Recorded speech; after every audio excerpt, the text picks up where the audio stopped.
Get to this computer. There we go. Right. Now, can everyone see the screen, the Canva screen? No, bear with me. We're gonna get this right. We can see it, bro. Oh, We you can can see see it. it. Okay. Yeah, yeah, yeah, yeah. It's just me that couldn't. All right, now I can. So look, the purpose of this session, if you guys are going to walk away with absolutely anything, it's just to reframe your mind around business development because it's been one of those topics that, if I'm being completely honest, I don't feel like it's represented fully in the online space. I think a lot of people have that mindset that we're just here to set appointments and close deals when really that's not the case, right? We're all in a position where we're either looking to grow our own businesses or we're looking to help someone else grow their business. So we need to look at it from a business development perspective as opposed to just considering it as appointment setting because that's just not the case. But we'll dive into it in a little bit more detail and you'll understand why I think the way I do essentially. But first and foremost, why should you listen to me? Who the hell am I? Well, this is me here. And if any of you try and ask me where I got my shirt from, I'm not going to tell you. It's my little secret because it is amazing. But essentially, just to give you some background, my name is Jordan. I've been in the sales space, mainly focused on business development for the past 6 years now. And I first started in a SaaS company called How Now. And How Now kind of built me up in the sales space. They took me on as fresh out of uni, knew nothing about sales, and I approached a company that had a value that I really believed in. And How Now were focused on learning and development. So it was all about how we can create software to help other companies develop their salespeople, their HR teams. It's purely learning and development focused. Now, being there, I got to understand business development from the perspective of a small company. And when you're in a startup, some of you may understand this, some of you may not, but your role is all over the place, right? If you're a salesperson, you're not just a salesperson, you're probably doing account management, customer success, all of that sort of stuff. So it helps you to get an understanding of how business is structured. And that was amazing for me. And it took me on a journey because working at How Now, I started to love sales and I started to love software in particular. So then I moved to a company called Seismic, much larger, 1,500 people based out in the US. And Seismic were a sales enablement solution. So, firstly, they actually helped salespeople to develop. They helped salespeople to close more deals. They helped sales development representatives to book more appointments. So, not only was I learning to develop my craft in business development and also lead a team of people in business development, but Seismic's mission was very aligned to where I wanted to take my own business in the future. So, that was my sort of situation in the software space. I then moved into the high ticket area at a company called 5D. Now, 5D are a private equity firm focused on helping people to get into the space of mergers and acquisitions. For those of you who don't know, it's essentially buying businesses led by a guy called D. Ludlow. You may have seen him on Instagram. But essentially, what D. Ludlow is very good at is acquiring businesses, flipping them, and or going into the business, improving them, and then flipping them on, or even maintaining them under his mergers and acquisitions group. But what D wasn't so good at was sales. So he actually brought in a guy called Santino. Callum, you know Santino. Santino is an amazing salesperson, and he actually built the sales infrastructure for D. And I came in as one of the first salespeople there. And we turned the business from doing 20K a month to doing 200K a month. And it was simply, and we did this in 6 months, and it was simply through appointment booking strategies and effective ways to close more deals. That was it. The business was the business, the service was the service, and it was a great service. But what really transformed the business was that sales infrastructure. So that made me think because this was my first introduction to the high ticket space. So what I decided to do was start my own agency called Golden Growth. This is my little logo here. Now, Golden Growth was very similar to what Santino did with D. It was dedicated to helping solo business owners to essentially build that sales infrastructure directly into their business.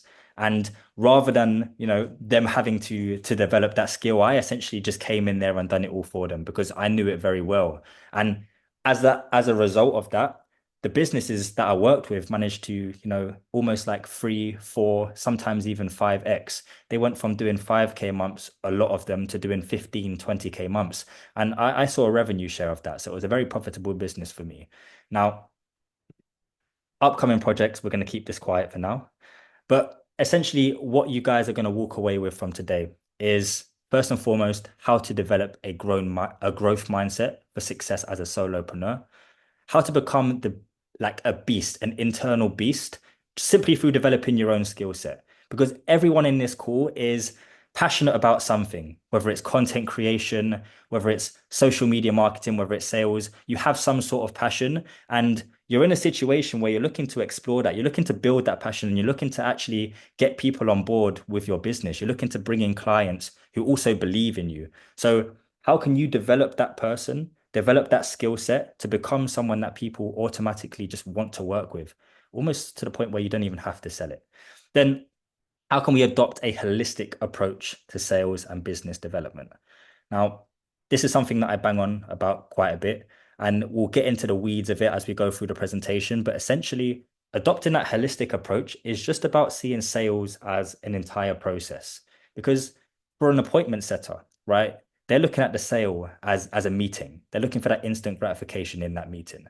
For a closer, they're looking at the sale as that final sales call, getting that one call close, or maybe that two call close. But for a business owner, you need to look at the whole thing. You need to look at everything from the piece of content that you create to spark that initial reaction, right the way up until that onboarding process. And you can even argue service delivery as part of that sales process because you still have to deliver a service where they choose to stay on with you after that 90-day or however long your period of your offer is. So that's what you'll take away. Now, first things first, there are two types of people in this world, the ones with a growth mindset and the ones with a fixed mindset. Now, the fact that all of you are in this call tells me that you've most likely got that growth mindset. Otherwise, you wouldn't be looking to learn on a Friday night. You'd be out in the pub, sinking some Guinnesses or whatever it is you do.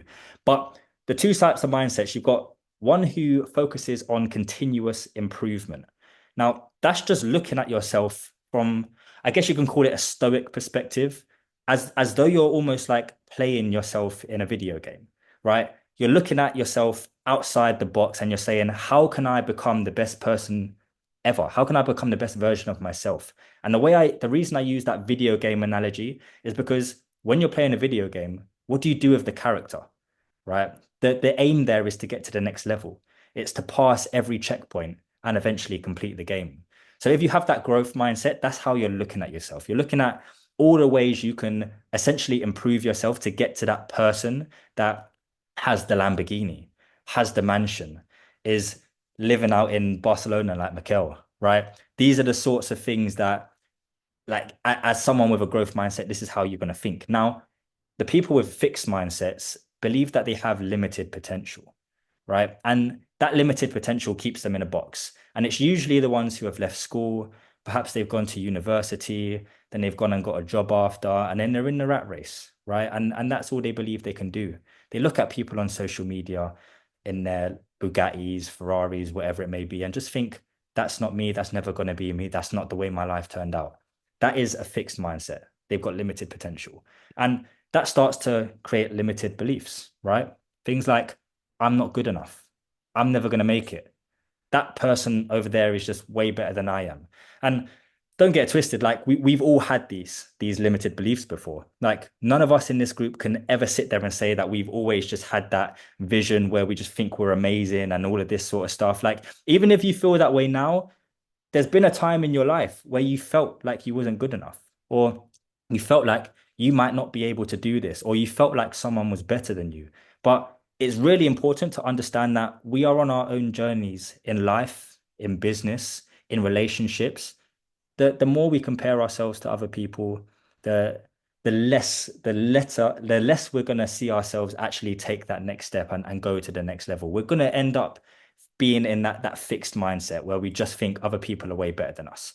So how do we break free and overcome those limited beliefs? Well, it's simply about upskilling, right? Because at the end of the day, knowledge is confidence.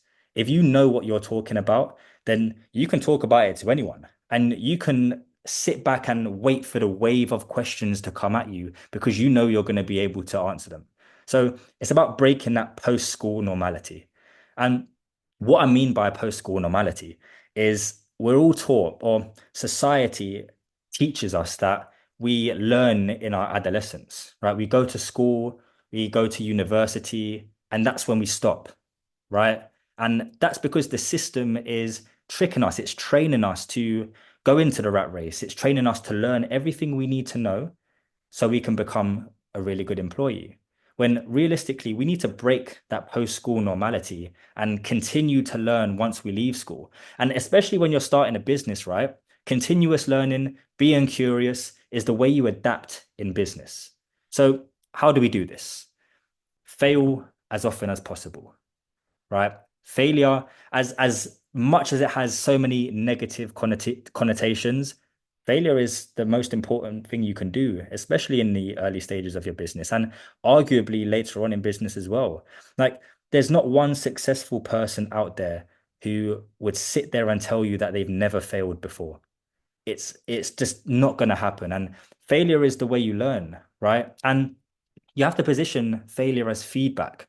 Every L is a lesson, not a loss. And if you haven't failed enough, then you simply haven't tried enough, if I'm being completely honest. Like, I'll give you an example. I used to be an athlete, right? Back in my day, before university, I was pretty good at it. And I ran for England eventually. But the process of me running for England was an absolute nightmare. And just to give you a bit of context around that, I ran for England when I was 18 years old. And for the 5 years leading up to that point, I had that vision that I need that England vest. It's a really nice vest, like red, white, beautiful vest, and I needed it. And I was always competing against the same people in my age category. So I saw them as my rivals. They would always be there on the start line of every single race.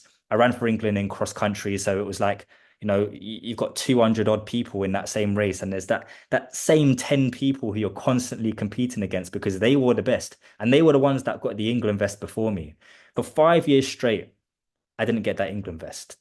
And it made me feel shit. I was like, why are these people constantly beating me? What are they doing that I'm not? Are they training better than me? What's going on? And one of them was in the same training group as me, right? So there would be times where I would constantly beat him in training. And then it got to the big stage and he used to smoke me. It was a nightmare. But eventually I got to the point where in my final year, this was my last chance of running for England. I was an under 20 at this point. You couldn't get beyond that. Once you go under 23, you're senior, you're competing against the big dogs. So I was at under 20, it was my last year possible. And I thought to myself, I failed for 5 years in a row, right? What do I need to do here to get that England vest? And I went out, I raced my heart out, and I eventually got that England vest. So failure, you have to position it as feedback. You're constantly learning from your failures. Now, failure can be exhausting, especially if you're me, right? Running cross country, that alone is exhausting. Imagine doing that whilst failing. But failure can be really, really exhausting. So we need to develop resilience. We need to be super, super resilient to that failure. If you fail once, you're like, ah, that's a bit shit. If you fail twice, ah, not this again. Fail the third time and it becomes a nightmare. And I think Alex Hormozy said something about this, and he said, he didn't get his first successful business until his eighth try, right? He failed 7 times.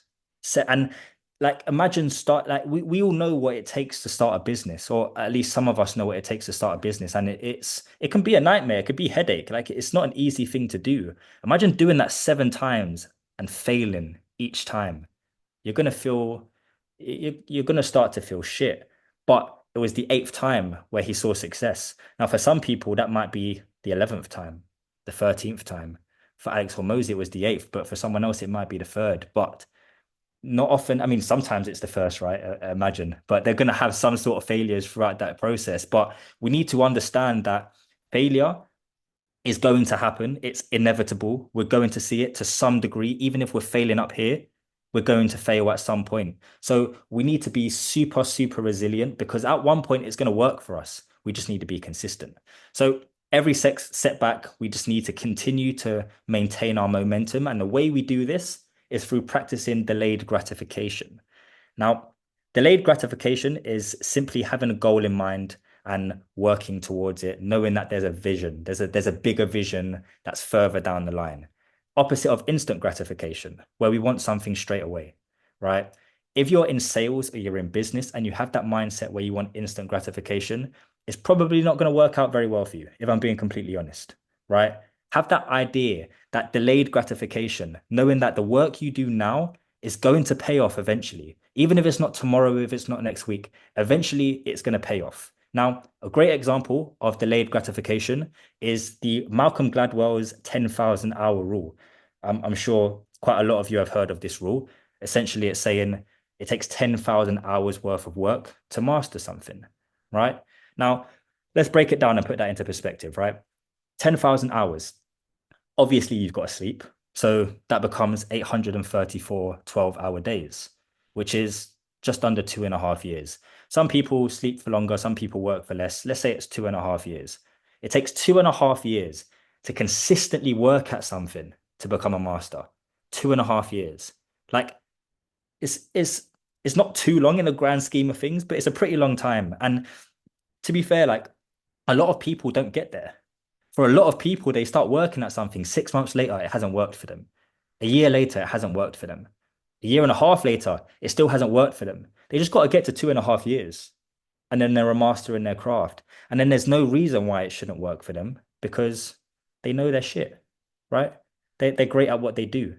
And then they become confident and they know how to attack things. But they need to look at the journey that they've been on, that 2.5 year journey, because the person they are now, let's say you're 20 years old and you started this journey when you were 17 and a half, you're not going to be the same person you was when you were 17 and a half. You're a completely different animal. You're a whole different beast. But that's because you've taken 2.5 years to master your craft. So in business and in sales, I think sales is it's almost like the gateway drug to business. That's how I usually put it. Sales is an amazing place to be, but in both of those industries, you need to play the long game. Right? You really, really need to play the long game because instant gratification, like I said, just doesn't exist. And even then, once you become a master, you keep learning because I can guarantee you a fact that there's someone in your space, in your industry, in your niche, a direct competitor of you that has also put 10,000 hours worth of work in. So they're also a master. So how do you compete? You just keep learning. You continue to learn. Now, the importance of mastering your craft is because when you essentially obtain leverage when others can't do what you can, right? And it's a great place to be when you're in a position where you're so good at something, and then you speak to someone who knows absolutely nothing, and you can talk all of this stuff to them. You can say, "Oh, look, I know how to do this. Let me help you," because that's what business is all about, right? When people aren't able to do something themselves, they look for someone who can help them do it. No, they're going to look for an expert. So if you can position yourself as the expert, then you've got leverage because you can do what someone else can't do. So how do you do that? You develop your skill set to set yourself apart. Now, firstly, you want to identify those unique strengths. So if you're a content marketing agency, you understand that maybe you're great at filming content, maybe you're great with edits, maybe you really understand the Instagram algorithm to a T. Not many people know that. I, for one, have no fucking clue about the Instagram algorithm.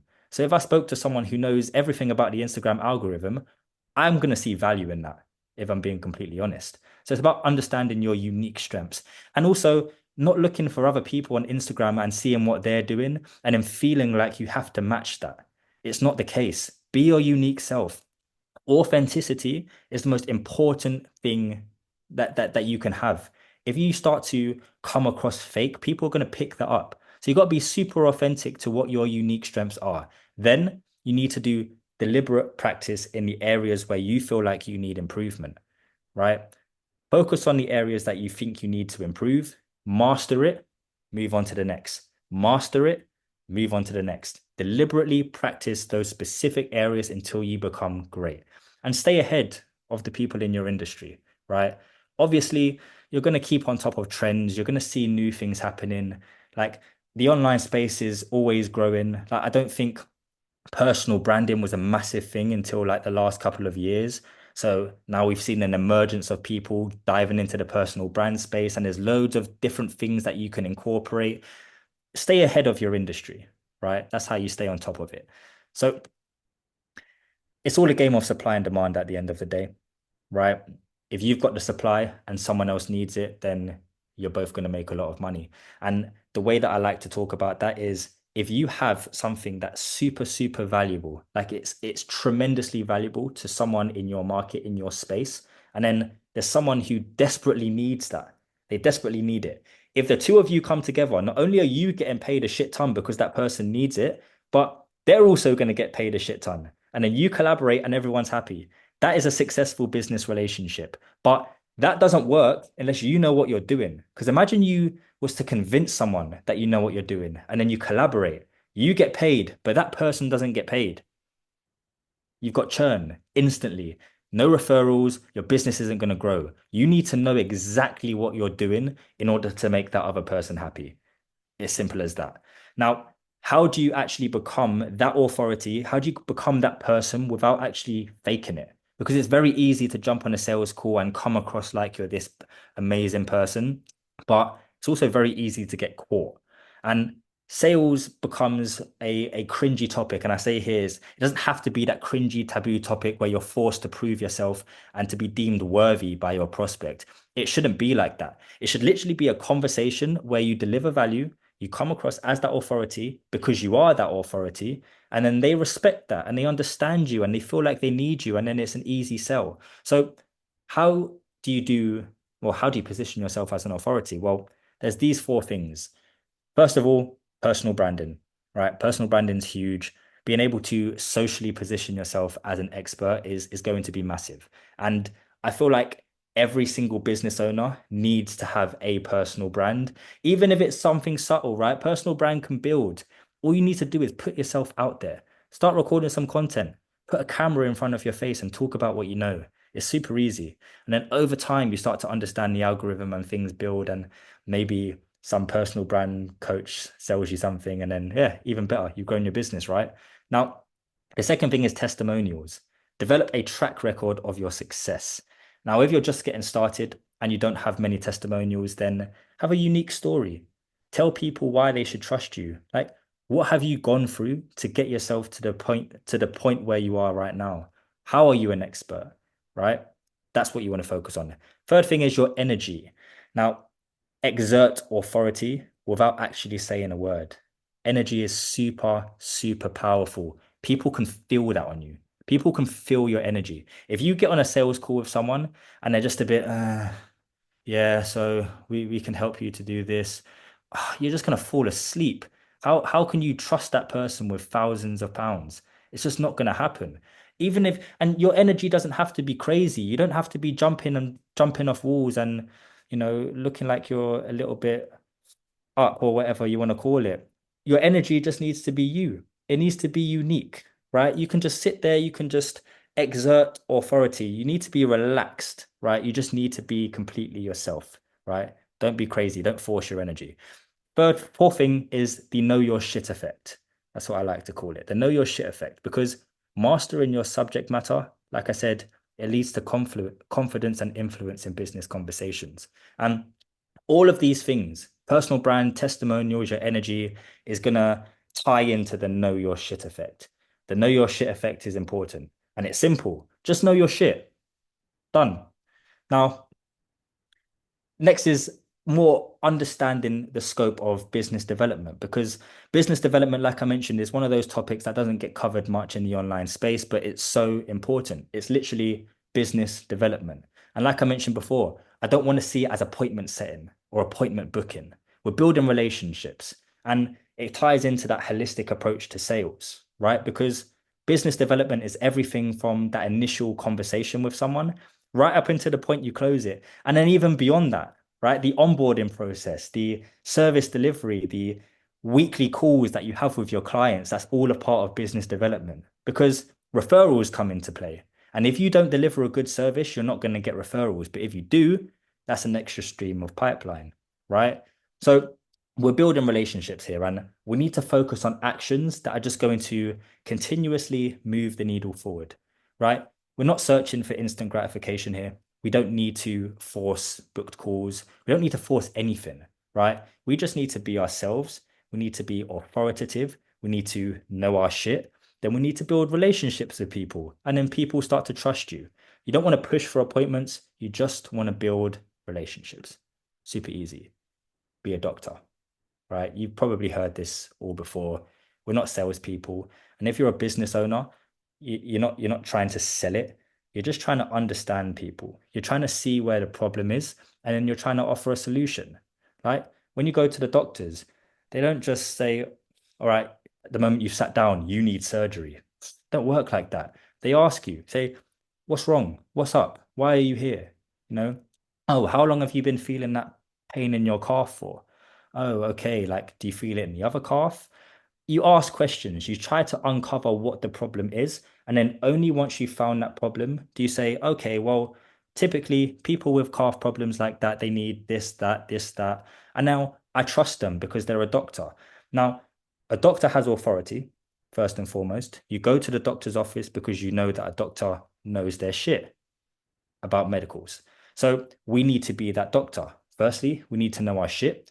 Then we need to ask our prospects what their problem is. Then we need to offer them the antidote, the solution to their problems. So the word of sales is again all about delayed gratification because the more relationships we build, the work we do today, it could pay off in 3 months' time, right? The appointment we book today might close in November. The clients, the relationships we build right now might be clients in a year's time. It's focused on delayed gratification, building relationships, positioning yourself as the authority. It's super straightforward. Now, the way I like to focus on this and the way you sort of position this in your mind is to do everything with a purpose in mind and not to be pushy, right? Because if you structure your business behind a purpose, then your business has a wider goal, right? You're not worried about the people in the DMs that are telling you to fuck off or telling you they're not interested. It doesn't bother you because you've got a wider purpose in mind. But if you go into that approach being pushy and you're trying to push that person and they've already told you to fuck off, but you still want to get them on a meeting, then your energy is just gonna like reflect, right? They're telling you to fuck off. You're gonna be in a shit energy now. You're probably gonna go into your other conversations and start being pushy again, and it's just not gonna work out for you. But positioning yourself and your business and having some sort of purpose in mind means you don't care about all of the other stuff because there's something bigger at play, right? And this goes into absolutely everything, especially when you're setting appointments, because the purpose for when you're DMing someone or when you're picking up the phone and doing a cold call isn't necessarily to book them on a meeting, right? That's not the goal there. The goal is to actually see if they qualify to work with you. So you don't want to go there and say, all right, cool, I need to get a meeting here. I'm gonna do everything I can on this cold call to get this person to book time in with me. Instead, you just pick up the phone and you're just like, hey, look, I'm doing this. I just wanted to know if this, and this works for you. And then you don't go into a conversation, you start asking questions, and you're not afraid at that point to disqualify someone. You can be like, all right, if there's no pain, you could put the phone down and be like, okay, apologies. In fact, never apologize. You can put the phone down and you don't have to get that person on a booked call because you have a wider purpose in mind, right? The purpose is to find people who fit your ideal customer profile, and only them do you book them on a meeting because they need you. And if you're authoritative and you've found their pain and you're able to provide them with a solution, then it should be relatively easy to get them on a call. It really should, right? Unless they're just completely resistant. And you do get people like that. But again, that's fine because you've got a wider purpose in mind. So you don't have to be pushy. So first impressions matter, don't fuck it up. It's that simple. If you pick up the phone or you send that first message and you make a crazy, irrational, pushy first impression, then you're never going to get that person again. And like I said before, some of the relationships you build today might become clients in a year's time. So that first impression, whether or not they might not resonate with you right away, you know, they might not have the pain right away. They might not be an ideal customer right away. But if you've given them that great first impression and now they look at you and they trust you and they like you, and then in a year's time it becomes a problem and it becomes apparent that they need you, who are they going to go to? You know, that's how you generate inbound leads. That's your own referral, essentially. You've had a conversation with someone, they remembered you because you gave them a great first impression, and then they come back. But if you've given them a bad first impression, then you've just burnt a lead instantly. And wording can really fuck that up. If I'm being crude here, like it can be something so simple as a word. A simple word in a DM can really mess up that first impression. So it's important to pay attention to it. Now, To adopt a holistic approach of sales, you need to see sales as an entire process, right? Like I mentioned before, the sales starts on that first interaction and doesn't end. I don't think it ever ends, right? I actually don't think the sale ever ends because you're constantly delivering a service, you're constantly selling, and eventually there's gonna become a time in your business when you're looking to upsell, right? And that first impression and that relationship building, that holistic approach to sales is going to make the upsell so easy because you already have a relationship with that person. So the focus is to view the entire sales process as the sale. Every interaction, every conversation you have, it needs to be fulfilled with the purpose and an understanding of your prospect's needs. And then once you understand their needs, you need to constantly be delivering value. That's the whole process. Every single interaction you have needs to be providing value to that person. You need to understand their pain straight away. You need to know the consequence of inaction, and then you need to deliver value. And that's how you're going to build that sales process. That's how you're going to get them to close in the end. The sale never happens in one call. Very rarely, right? Even if it's an inbound lead and you're a closer and you've just had a meeting booked in your calendar, that sale wasn't just your doing, if I'm being completely honest. It was partially the appointment setter that booked that meeting in, or they were sold during the ad process. So they booked that meeting in. The sale happens from the moment they have any sort of interaction with you. It's not just one call, it's the entire process. So here's what you need to prioritize in order to adopt that holistic sales approach. First things first is a relationship focused selling approach. Super simple, focus on building long-term relationships as opposed to quick interaction and quick transactions. And the reason that is like if you're like think about the way you are with your friends, right? How did you build that friendship? How did it start?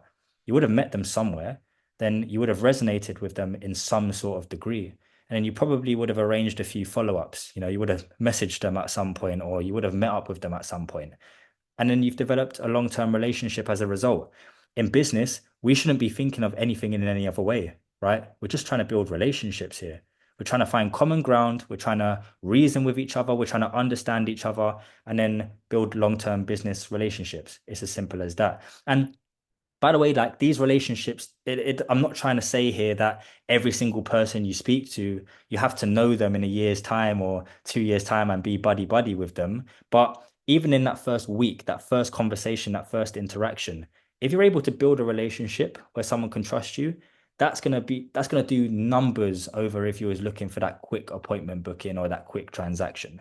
Now, the second thing is value-driven sales. So ensure that your entire sales process offers a unique value.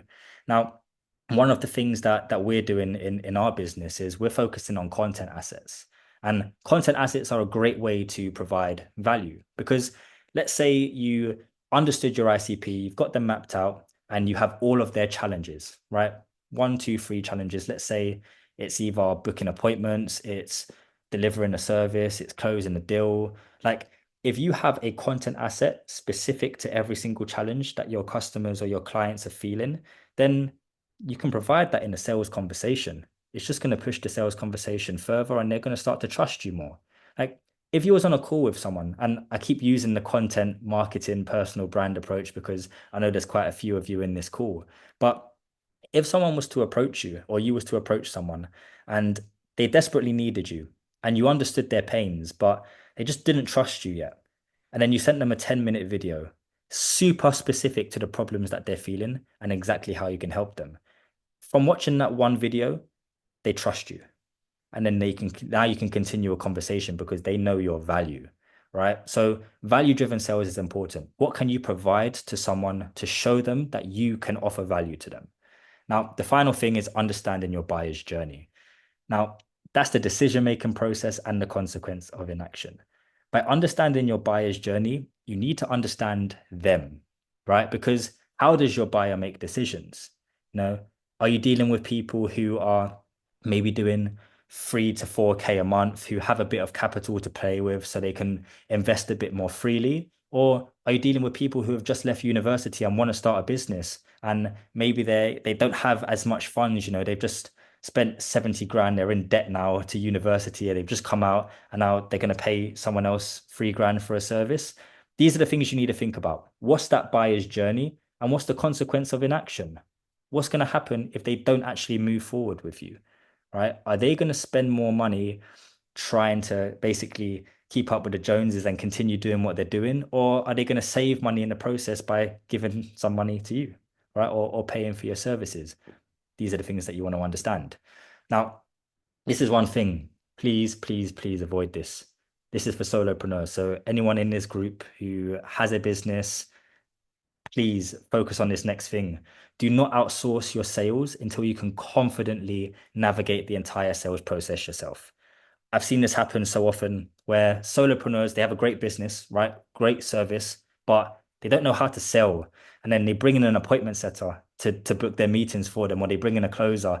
And because they've never done it themselves, they don't know how to manage. They don't know how to train their team to deliver that same process. And you need to look at your business as a mission. And it goes back to the purpose that we spoke about. If your business has no purpose, then you're not on a mission. You're just there. You're almost just looking for some money. And if you bring in a salesperson to deliver that process for you, but they aren't aligned with your mission, they don't really know what works, then you're putting your business's fate in someone's hands, in someone else's hands, essentially. Now, if you know how to do the entire sales process yourself, and from entire sales process, I mean, you know how to book qualified appointments, you know how to follow up with people, you know how to nurture leads, you know how to close deals. If you can do that yourself, and then you're just getting bombarded with a ton of leads, that's when you start to hire. That's when you start to bring in appointment setters. That's when you start to bring in closers. But as a solopreneur, if you don't know how to book appointments and you don't know how to close deals, focus on that. That's the main goal. That's what you need to master before you can start to outsource anything. So we've covered mindset. We've covered the fundamentals of business development.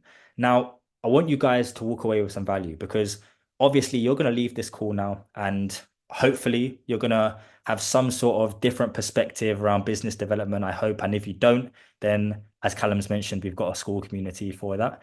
But essentially, the aim for you as an appointment setter or for you as a business owner, you're going to want to book more appointments, right? That's the goal. You're going to want to be flooded with appointments. So I'm basically going to show you how to do that. Now, let's start by busting some myths because I hear this all the time that sales is a numbers game. Sales is not a numbers game. And it kind of frustrates me when people say, oh, it's just a numbers game. Just, deliver volume. Yeah, it's amazing. It's not the case. Like sales is all about emotional reasoning. It's human connection, right?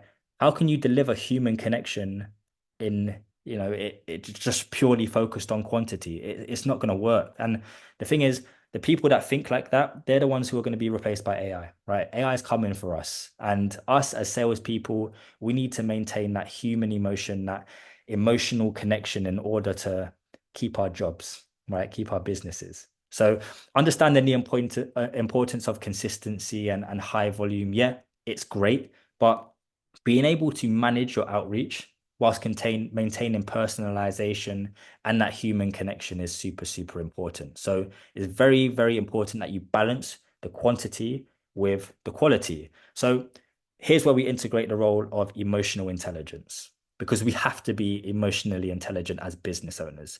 We need to know how to read people, and then we need to know how to respond in a way that's going to encourage the right psychological response back from our prospect. That's how we keep them engaged. So emotional intelligence is simply using empathy and understanding to tailor our messaging and build deeper relationships.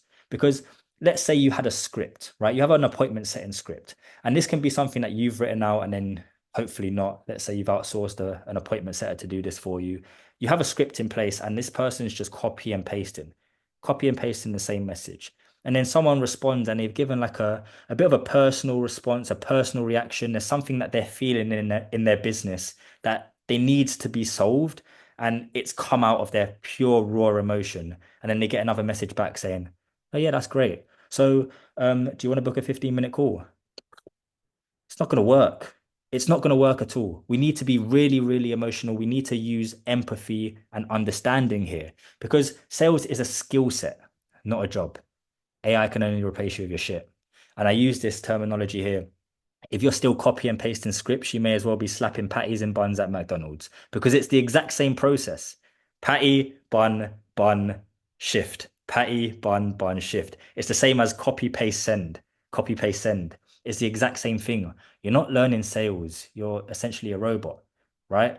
So using scripts and templates, they're great. Obviously, if your script or your template is aligned with your company mission, then awesome, right? It works. But you must use it as a framework, right? It's not a script. You can't copy and paste these stuff. It has to be meaningful. The conversations you have need to be meaningful. And when I say meaningful, I don't mean meaningful for us because we've attached meaning to it. And even if we're going in there for the meeting or we're going in there for a wider purpose, we have a meaning. It needs to be meaningful for the prospect. And realistically, the only way it's going to be meaningful for that prospect is if they feel understood. And the only way they're going to feel understood is if we attach human responses, human responses. And the frameworks can be the questions that we ask after, but that initial validation needs to be super human. So how do we focus on having human conversations while still trying to sell simultaneously? Well, firstly, you develop repeatable conversation flows. This is a framework, not a script, right? Now, a conversation flow, in essence, is a flow that you've typically had with people in your ICP that have found uncovered pains and have positioned yourself as a solution to their problem. And it's repeatable. So once you find questions that you know works, that uncovers your prospect's current state, you get an understanding of their desired state, then you understand what's holding them back from achieving that. Then you're able to position your solution and then you're able to book the meeting. But again, it still needs to be human. So what does this process look like? Now, the process for a conversation flow is the exact same process for the holistic sales process as a whole, right? You start by sparking curiosity, then you discover their current and their future state, then you find pain, you give value and a solution, then you close, right? And appointment setters in here, this is the exact same process for when you're appointment setting. Your first question sparks curiosity. Why should they respond to you? These are the things you want to think about. You need to you need to create a statement amongst the sea of appointment setters in everyone's DMs.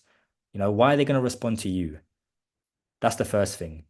Then you need to discover their current and their future state. Ask them where they're currently at, ask them where they want to be, and be human about it because you're genuine. You're a business owner. You want to learn, you want to know about their business. So you just ask them, but you ask them in a very human, respectful way.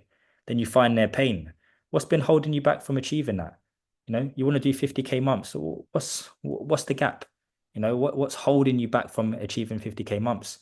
Is it closing more deals? Is it booking more appointments? Is it working on your personal brand? What is it? Find that out. And then you give value. You provide a solution. And it goes like you want to basically give all of your information and not feel like you're holding anything back.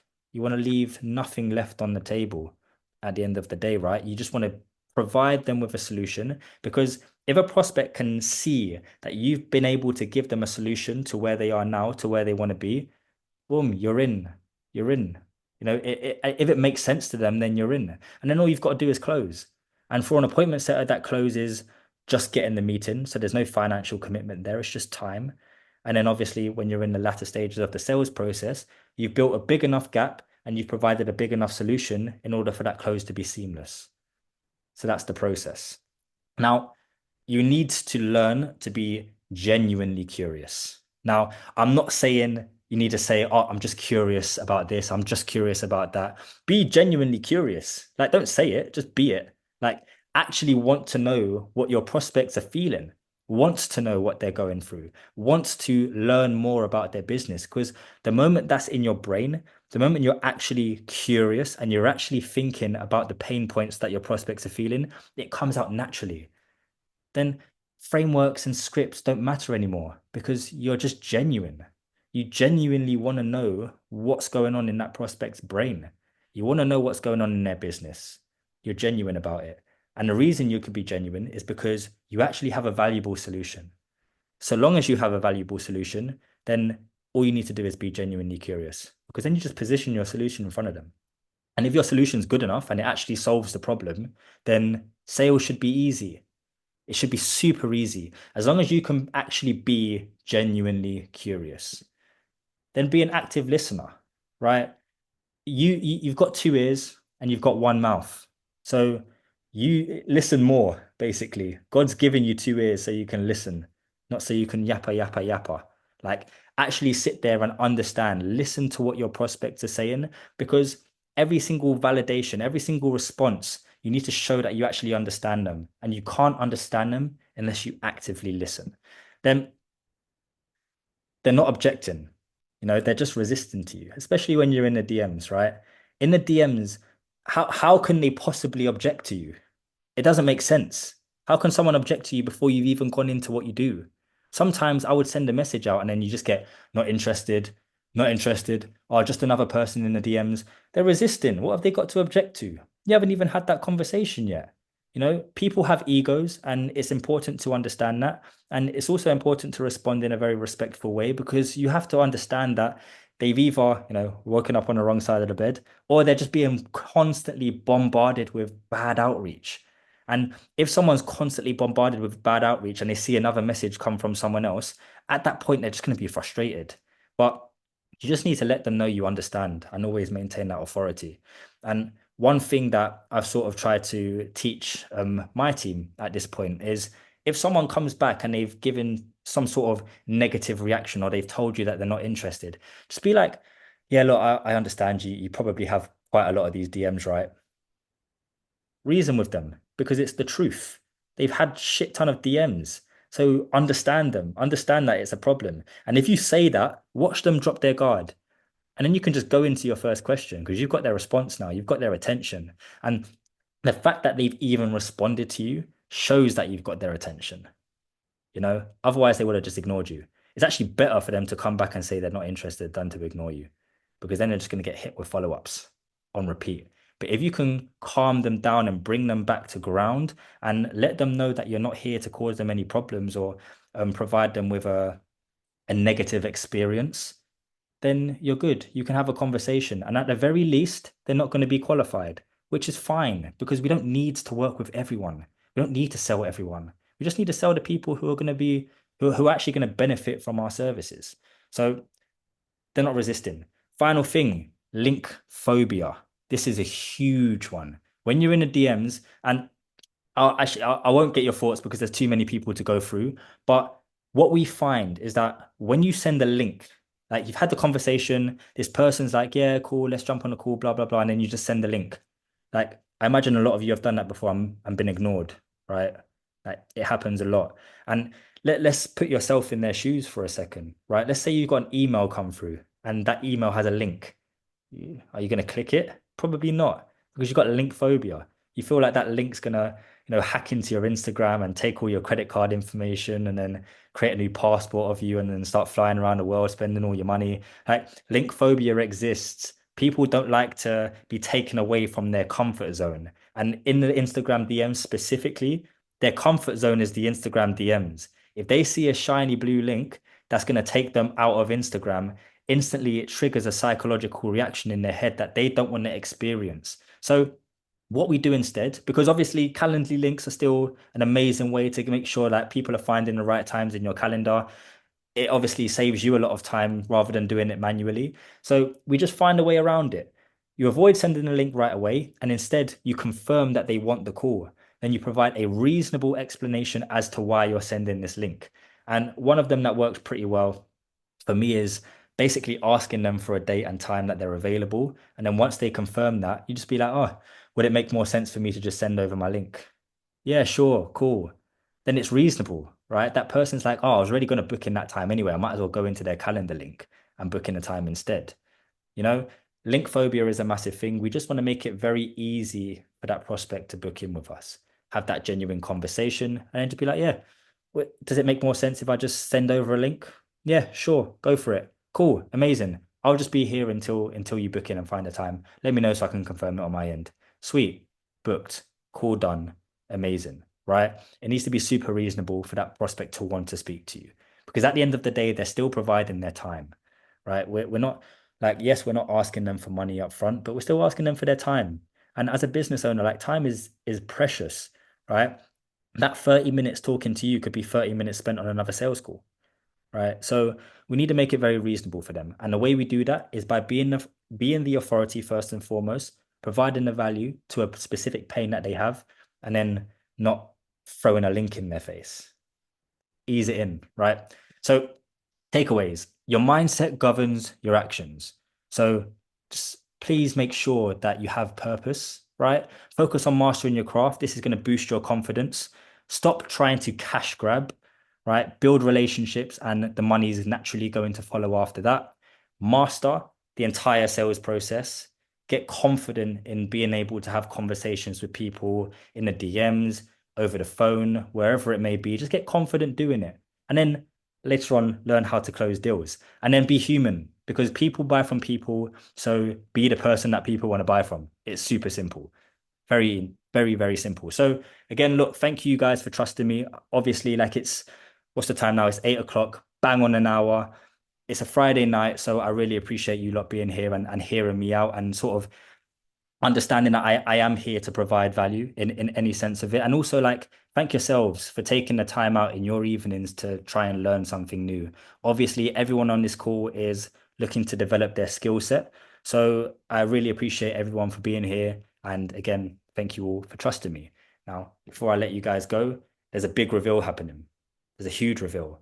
And I'm not going to give too much away, but Callum, if you don't mind just throwing the link to the big reveal in this chat, I'd recommend everyone follow this link and enter the big reveal. We're going to be opening the doors on Sunday. And if you've enjoyed this sort of content, if you've enjoyed this training, then you're going to get this every week in the big reveal. There's constantly going to be free value every week from myself. And we're basically going to be providing source around business development, knowing how to book more appointments, but also closing deals. And, if you're an active member in the big reveal community, then you're going to learn and you're going to continuously upskill every single week. And then at the end of every month, we're going to be running trainings exactly like this. So it's going to be huge. But that's everything. So the link should be in the chat now if Callum's put it in there. I urge you guys all to join. But before we wrap up, I wanted to leave it down to questions. Is there anything that you guys have maybe heard and resonated with that you feel like you want a deeper understanding of? Feel free to fire them away. We've got time. So I'll stop sharing now. I'll encourage everyone to come off mute. And if you can just use the hand gesture to stick your hand up, I'll call you out and you can fire a question away. Just to say as well, that was an absolute class call. Like I learned so much. And just to share with all you boys as well, obviously a lot of you know me in this group, and obviously sales has been my background for life. I've always closed deals. And going from someone that was just a sales rep to someone that was a business owner, I realized there's a lot more to sales and there's a lot more to business than just being able to close deals. Like you can be great at closing deals, but if you don't have anyone to close, if you don't have any appointments, then you can't grow your business. And I used to think that sales was the number one skill to learn, which it still is. But appointment setting, it's the whole sales process is the most important thing to learn.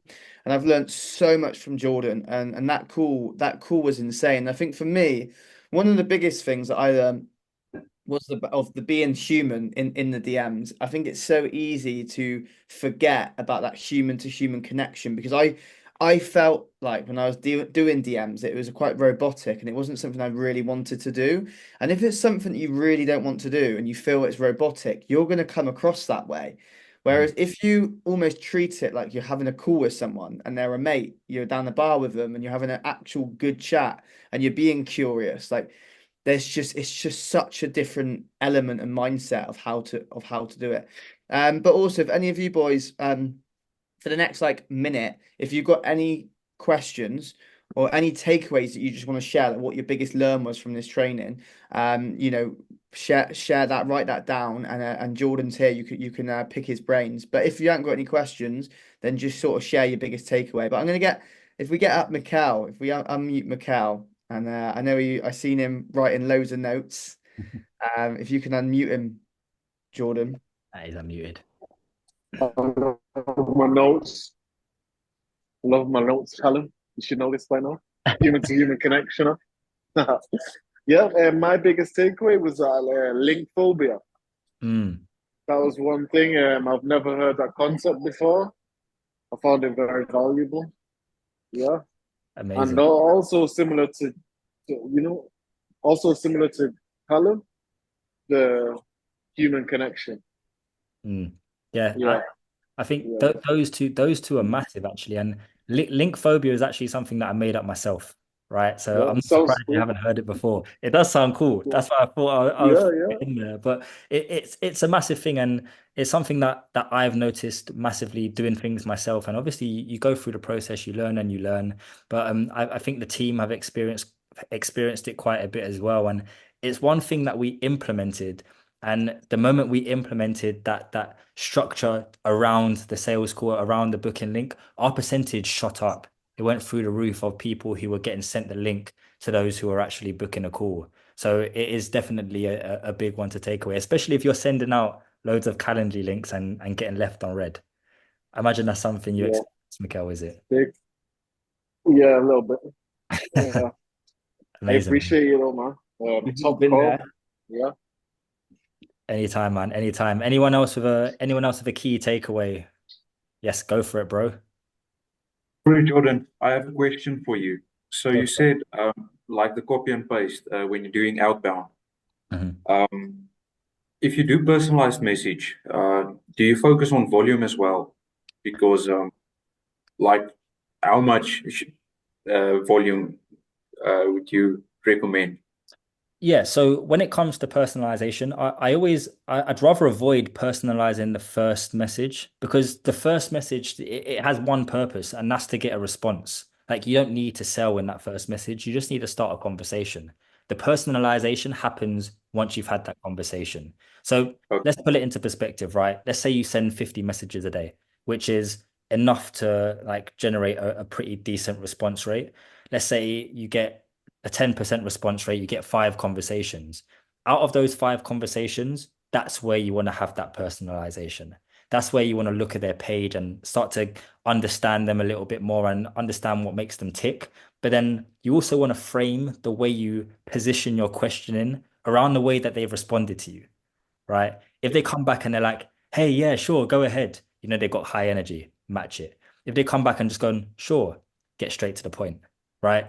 It's just about like, there's only so much you can personalize about someone that you don't know. So instead of trying to find ways to personalize everything, just again, it comes down to being human, just like respond to them in a way that they would respond to you. Have that human conversation with them. And you can only really personalize things once they start to give you more responses. And then you start to learn about them. And then you can go into personalization. So, Okay. first message, you can deliver at volume. Feel free to, I mean, copy and paste the first message if you want to, right? But don't copy and paste the conversation. The first message is just to get a response. The conversation is where you personalize. Does that answer your question? Yeah, I also have another question. Video outreach. Mm. Um, is that good? I haven't tried it yet. We're thinking about it, but is it good? I Does think it work? Yeah, definitely go for it. It's worked for a lot of people. I think Aaron was in this group earlier and it worked really well for him. And yeah, I would always say, look, I live by the thesis of like split testing everything. Like you're gonna find out what works best for you. I would say dedicate a week to doing video outreach and see what responses you get. Dedicate a week to doing just normal text and see what responses you get. Compare the two. The only thing about video is like you need to see a massive response from it because otherwise it's going to take up quite a bit of your time. And if you're having to create 40, 50 personalized videos every single day, like that's going to drain you. And if you're going to get the same response rates from those videos as you do with the messages, then just stick to the messages. But I definitely think test it because yeah, video does work. I think it's great for personalization. It just depends on the outcome. And like I said, right, you want to go in there with a purpose. So what would be the purpose of that video? Is it to provide free value? Is it just to get their attention? Is it to get them on a call? Once you understand that, you'll know what's relevant, basically. Does that help? Yes, yes, it does. Thank you, Jordan. I appreciate it. Amazing, amazing. Anyone else? Anyone got any takeaways, any big questions that you want to fire at me? Nope. Cool. Right. Well, look, I'm happy to wrap it up there. Again, like guys, thank you for trusting me. Thank you for being here. Thank you for just showing up and dedicating part of your evening to learning something big here.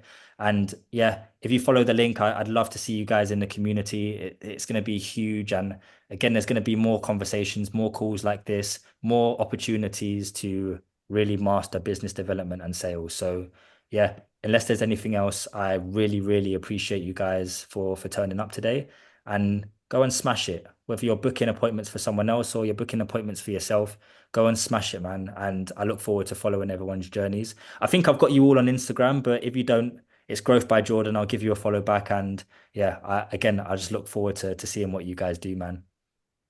Yes, thank you. Thank you, Jordan. I put the link as well, boys. If you have link phobia, then don't click it. Whereas if you want to, yeah, you want to get amongst it, me and Jordan are going to be delivering 2 trainings for free every single week because we live by a philosophy of just give, give, give. Louis you might pass. I've got link phobia. You're already in there, lads. You're already.